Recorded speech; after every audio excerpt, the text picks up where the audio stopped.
Bonjour à tous et à toutes, il est 9h42 ce jeudi 9 janvier 2025, donc démarrage d'activité depuis un bon moment déjà.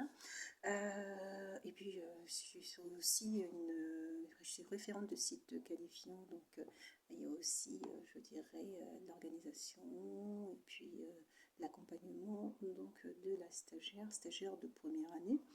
Là, donc pour un stage de 2 mois au total de présence auprès de l'établissement, je dirais. Et puis voilà, par exemple, ce matin, c'est organiser l'activité. Donc là, ce matin, c'est en distanciel. Donc ça a été démarré par une visio pour savoir pour faire le point sur l'activité d'hier. Et puis préparer aussi d'organiser l'activité d'aujourd'hui. Et dans l'activité d'aujourd'hui, parce que bon, moi je pars du fait que stagiaire, ça a aussi des capacités, des compétences, et puis c'est même pas ça, c'est que l'objectif c'est de lui permettre aussi de développer ses compétences et ses capacités, et donc d'arriver à mobiliser ses compétences. Et donc pour cela, c'est de lui confier certains éléments, des éléments simples, simples à réaliser, qui ne demandent pas une expertise, c'est plus des éléments, je dirais, de technicité, qui peut paraître un peu,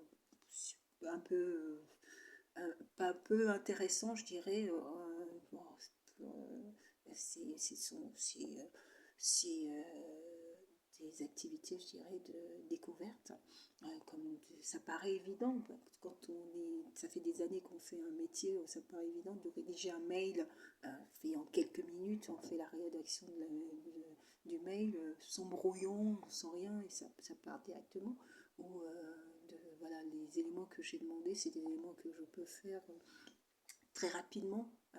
J'ai les éléments d'information moi pour le faire, mais ce qui m'intéresse c'est plutôt c'est aussi de déléguer ces petites tâches qui sont des tâches que je dirais qui ne demandent pas une expertise particulière, c'est plus des tâches de technicité, et puis je pense que ça valorise aussi le stagiaire, que de ne pas être, même si c'est un stage d'observation, je veux dire que les actions que je demande ne relèvent pas d'une expertise énorme, quoi. Apprendre à rédiger un mail, c'est aussi apprendre à acquérir la technicité, et puis savoir à qui on adresse ce mail, quels sont les arguments qu'il va y mettre en avant, qu'est-ce qu'il ne faut surtout pas mettre dans le mail, comment le stagiaire ou la stagiaire arrive à trouver les arguments, ou est à l'aise ou pas sur ce type d'exercice. Ça paraît tout à fait banal, mais pas tant que ça, hein, parce que quand c'est un mail professionnel, il faut vraiment savoir ce qu'on met dans le mail professionnel, pour que ça soit pertinent pour la personne qui lit ce mail, qui accorde un temps pour regarder le mail. Donc vous savez que souvent quand on a plein de mails, on a tendance à zapper, donc il faut trouver l'élément qui fasse qu'on s'attarde sur ce mail-là. Donc il faut arriver à mettre les éléments qui vont permettre à vue d'œil à la personne qui va le recevoir de savoir que soit c'est urgent, soit c'est important, soit ça peut attendre.